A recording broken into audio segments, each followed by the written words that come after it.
Well, looky here. I've got a couple kilo bag here, couple kilo bag here, another one there, another one there. Nelson Sauvin, fresh wet hops. Hey there. So we're here at the hop farm, as I promised in Homebrew Wednesday, and there it is there. So we just sort of picked up our hops from here, bit of a pile there, and some of the other guys I'm with have just gone over here where the composty discard pile is, so woohoo! I'll take all these hop binds home and sort of separate them, just get the hops into one pile and get all the leaves and stuff in the compost. See how we go. Got the inside word that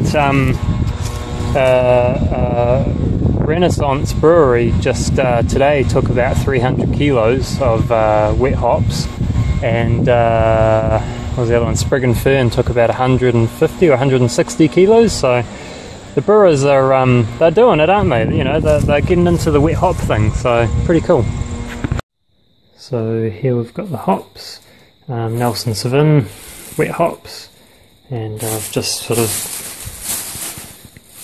filled up a grocery bag, so just feeling that. Probably a kilo and a half. Don't know, it's quite 2 kilos. I'll weigh it anyway, see what it is. There's just some discarded leaves and binds and things. Same there.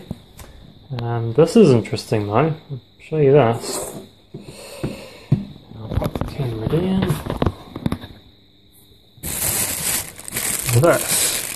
This is the equivalent of basically hop hash.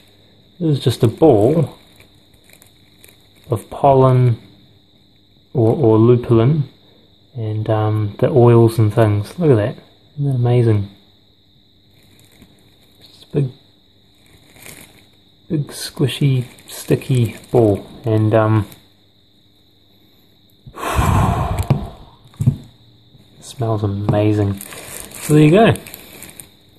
That came from the hop farm where they were processing the binds, and yeah, in the machine, you know, that was processing, getting all the hops off the binds. So found that, and yeah, crazy stuff.